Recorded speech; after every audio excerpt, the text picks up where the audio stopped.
Central City's historic cemetery is known for its eerie encounters.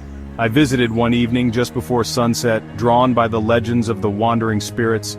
The air was thick with the scent of damp earth and decaying leaves. As I walked among the crumbling tombstones, I felt an unsettling presence, like unseen eyes watching me. Then, I saw her. A woman in a tattered black dress stood near an old grave, her posture frozen in grief. I hesitated, my breath caught in my throat. She slowly turned, revealing a face that was hollow, her eyes sunk in voids of despair. I blinked, and she was gone.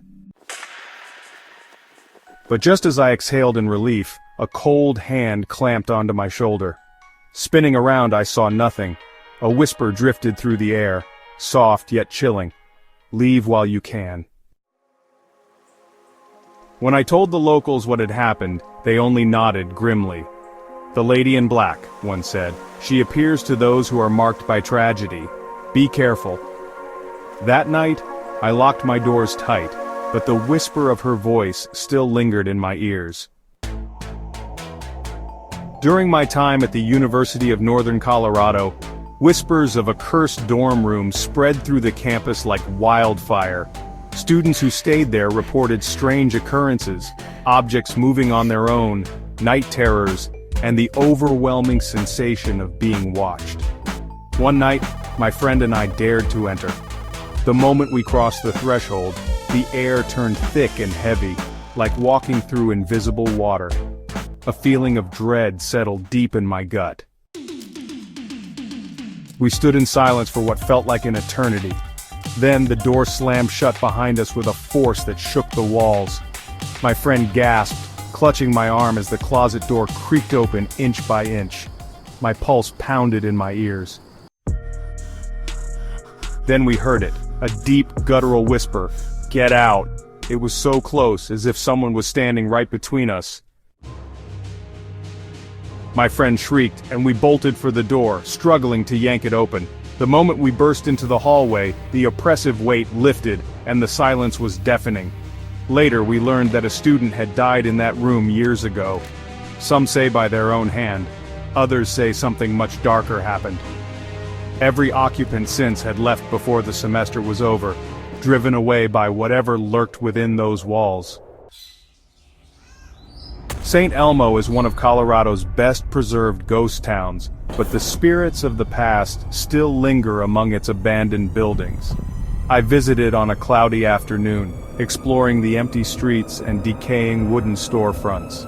The wind howled through the town like distant whispers. As I wandered, I heard it, the unmistakable sound of galloping hooves, heavy and relentless. The ground trembled beneath me. I turned, expecting to see a horse charging toward me, but there was nothing. Just the empty, dust-covered road. Then, the scent of damp leather and sweat filled the air, as if a rider had just passed. My heart pounded. A chill crawled up my spine as I felt the distinct sensation of being watched. Slowly I turned my gaze to the ridge overlooking the town.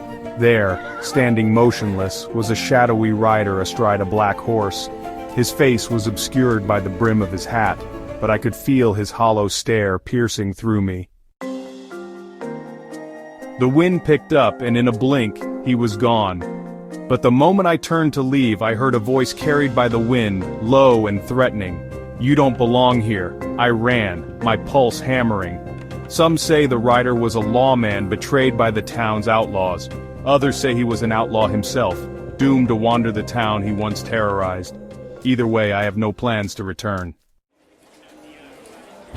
The Molly Brown House in Denver is a historic landmark, but something in its walls refuses to be forgotten. I took a guided tour, intrigued by the stories of paranormal activity. As I walked through the ornate halls, a heavy sense of unease settled over me. My skin prickled as if something unseen was brushing against me. I raised my camera, eager to capture the house's eerie beauty.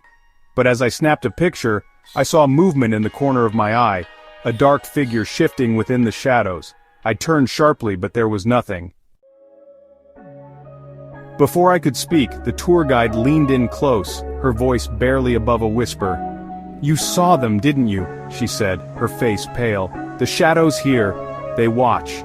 And sometimes, they follow." My stomach twisted. I scrolled through my camera roll, my hands shaking. In one of the photos, just beyond the group of tourists, was a tall black figure standing in the doorway, featureless, silent. I deleted the photo on instinct, a cold dread seeping into my bones. That night as I lay in bed, I swore I felt something lingering in the corner of my room, watching, waiting.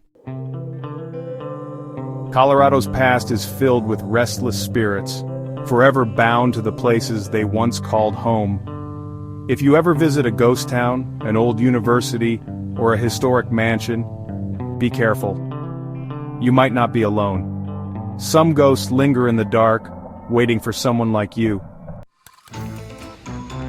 If these stories sent chills down your spine, be sure to like and subscribe for more terrifying tales from across the country. And tell me, have you ever had a ghostly encounter? Share your experience in the comments below. Until next time, don't look too closely at the shadows.